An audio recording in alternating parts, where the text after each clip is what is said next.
या राजे.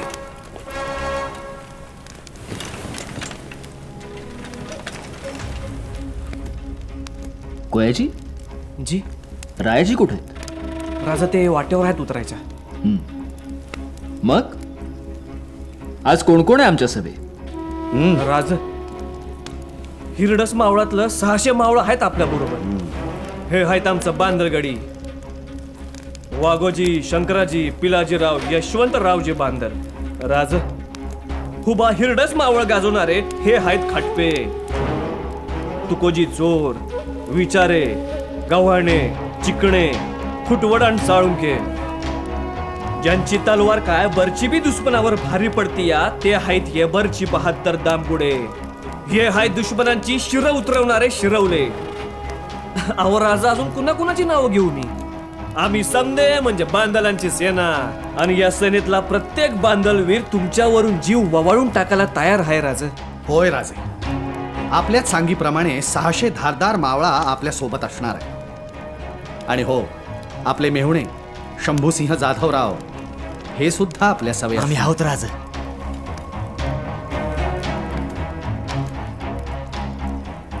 तयार? माझ्या जीवीच्या जीवलगांनो, आज पौर्णिमा. पौर्णिमेला आपण चंद्रदर्शन घेतो, पण आज आभाळातल्या चंद्राला काळोख्या ढगांनी झाकलंय आणि स्वराज्याचा चंद्रमा सिद्धीच्या सैन्यानं कोंडलाय. त्याला मोकळं करण्यासाठी आज आपल्याला एक अत्यंत भयानक वाट चालायची. वाट बिकट आहे, पण त्या बिकट वाटेवर चालण्याचं भाग्य आपल्यासारख्या भाग्यवंतांनाच लाभतं. आणि अशाच भाग्यवंतांची नावं इतिहास अभिमानानं आपल्या कपाळावर मिरवतो.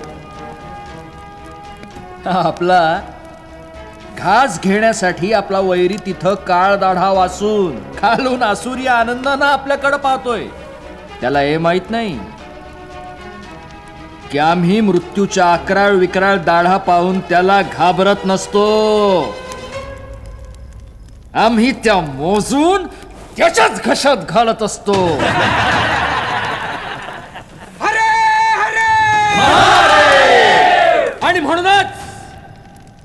आणि म्हणूनच आम्हाला मराठे म्हणतात.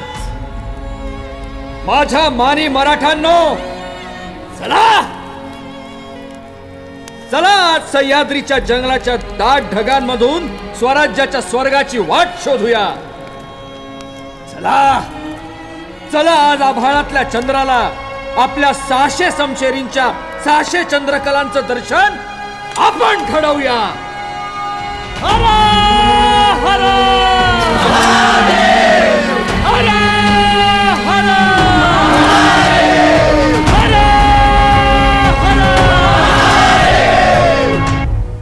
उद्याच्या रात्री उतरू आपण.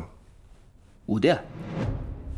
पण उद्या तर आषाढातली पौर्णिमा आहे. चंद्रप्रकाशात आपण दिसलो तर? राज, या येळचा पाऊस काय कसा आहे बघितलं ना? नाही तर काय राजे, अहो 10 दिवसा लांबचं दिसत नाहीये, रात्रीचं काय दिसणार आहे?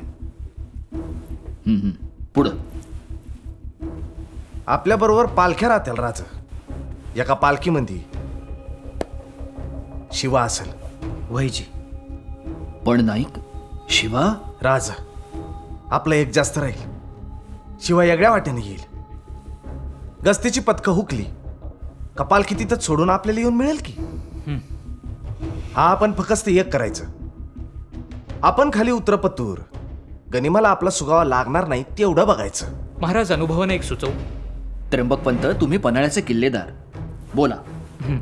आपण उतरत असताना आम्ही तोफेचे 2 बार देऊ. त्याने गनिमाचं लक्ष 3 दरवाजाकडे राहील आणि आपणास थोडा अधिक समय मिळेल. नामी कल्पना आहे राजे. नाही, पण मी म्हणतो पालखी कशाला? या मोगलांना शाही गोष्टी मिरवायची लय हौस असती. पालखी असेल तर ते शिवालाच राज समजत्याल आणि मग त्याच्याशीच बोलाचाली करत राहत्याल. आपल्याला येळ मिळेल राज. ठीक आहे, तुम्ही म्हणता तसंच करू. पण गरज पडली तर पालखी सोडू, कारण पालखी घेतली तर वेग मंदावेल आणि आम्हाला आमच्या दोस्तांचे जीव दावणीला लावायचे नाहीयेत. सिद्धीचे पहारे जागते असतील, प्रसंग पडलाच तर आपल्यातल्या एकेकाला 100 जणांची झुंज द्यावी लागेल. काळजीच करू नका राजे, बांदलांची सेना आहे तुमच्या बरोबर. गनिमाची ढगपुटी झाली ना राजा, तर तुमच्यासाठी अंगावर घेऊ आम्ही. होय राजा. रायजी, बाजी, जी. तुमचे 600 चखोट धारकरी आपल्या सोबत असू द्या. नायकांनी दाखवलेल्या वाटेनंच आपण होतो. आणि बाजी, जी. जास्तीची शस्त्र बरोबर असू द्या, गरज पडेल. होय. जय भवानी.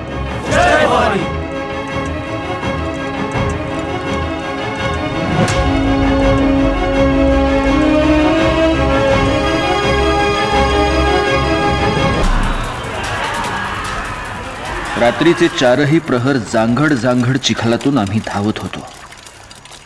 उगवतीला पांढर पाण्यापाशी घोडखिंडीच्या मुखाशी आम्ही पोहोचलो. रायाजी, जी बाजी काका, काय झालं? आपण कितीही धावलो तरी गनिमाता दूर नाही. तुम्ही एक काम करा, आम्ही हा लोंढा इथे चढवतो, तुम्ही राजांना घेऊन पुढे पुढे आम्ही कशाला? कोयाजी होतील राजांना घेऊन छान पुढं. कुणीही पुढे जाणार नाही. राजे, अहो ऐका. राजा ऐका, तुम्ही गनिमाच्या हाती सापडलात तर पुरी मराठशाही वाहून जाईल तुमच्या रूपानं. करणीशिवाय शेवटी काय उरतं रायाजी? इतिहास सांगेल, खूप मोठा विजय मिळवून एक मराठा राजा शेवटी इथं मारला गेला. राजा, असं झालं तर बांधलांच्या झुंजारपणाला भट्टा लागल.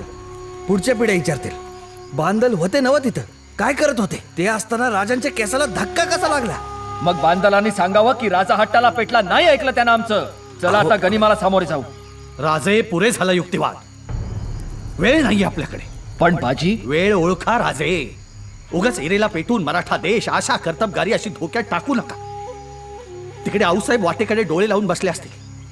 इथे आपेश आलं तर त्या माऊलीला काय उत्तर देऊ आम्ही? आज अवघा मराठा मुलूक तुमच्यावरती अवलंबून आहे. नोकर असून तुमच्याशी या भाषेत बोलतोय, मला क्षमा करा. पण धन्याच्या भल्यासाठी कधी कधी नोकराला सुद्धा मर्यादा सोडाव्या लागतात. वयाच्या वडिलकीचा फायदा घेऊन दटावतोय असं समजा. पुढे निघा, विशाळगड जवळ करा.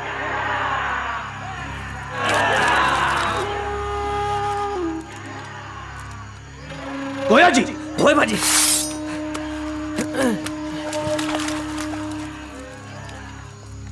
नाही बाजी, आम्ही तुम्हाला, फुलाजींना, रायजींना, आमच्या तमाम भावंडांना इथं सोडून जाणार नाही.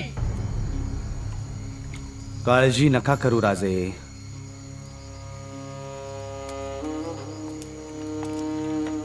आता हीच आमची जागा. कुणाचं नाव कुठं कोरलं जातं, आमचं या इथे कोरलं जाणार आहे.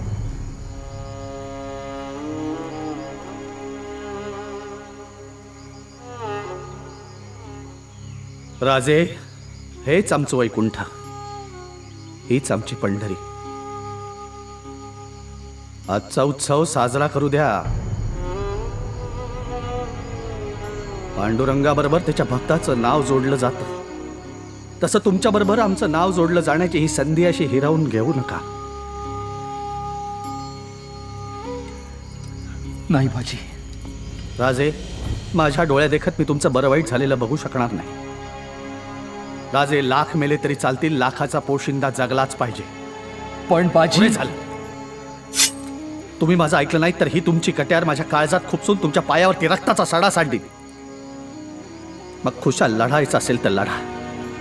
बाजी, राजा, दादासाहेब, राजा, जल्दी करा राजा, गनिम दिसायला लागलाय.